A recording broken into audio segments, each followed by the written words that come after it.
Hi friends, அனைவருக்கும் வணக்கம். இன்றைக்கி நம்ம சேனலில் என்ன ரெசிபி பார்க்க போகிறோன்னா, சிம்பிளாக ஒரு கத்திரிக்காய் பஜ்ஜி தான் ஃப்ரெண்ட்ஸ். இதுக்கு முதல்ல நான் இங்கே 2 பெரிய கத்திரிக்காவை கட் பண்ணி வச்சுருக்கேன். 1 கப் அளவுக்கு கடலை மாவு,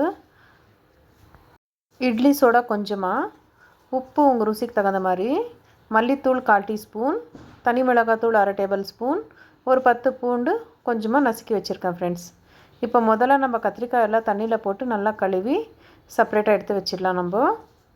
ஏன்னா கட் பண்ணி ரொம்ப நேரம் அப்படியே விட்டுட்டா கருத்துடும் கத்திரிக்காய், அதனால் தண்ணியில் போட்டு வச்சுக்கோங்க. செய்கிறதுக்கு முன்னே தண்ணியெல்லாம் வடிகட்டி இந்த மாதிரி ஒரு பிளேட்டில் வச்சுக்கோங்க தனியாக. இப்போது ஒரு கப்பில் நம்ம எடுத்து வச்சுருக்கிற கடலை மாவு போட்டுக்கலாம். கடலை மாவு கூடவே தனி மிளகாத்தூளும் சேர்த்துக்கலாம்.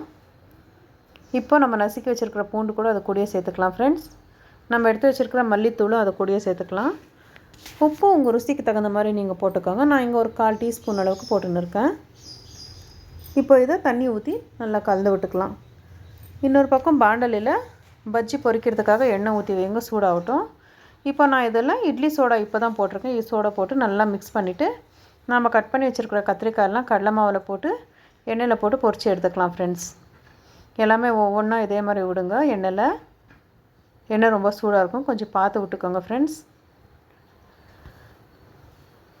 எல்லாமே இது மாதிரி போட்டுட்டு 2 பக்கம் நல்லா திருப்பி பஜ்ஜியை பொரித்து எடுத்துக்கோங்க ஃப்ரெண்ட்ஸ்.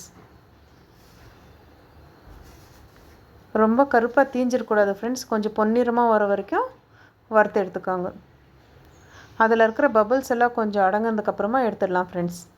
இப்போ பாருங்கள், பஜ்ஜி இந்த அளவுக்கு வெந்தால் எடுத்து வச்சிடலாம் செப்பரேட்டாக.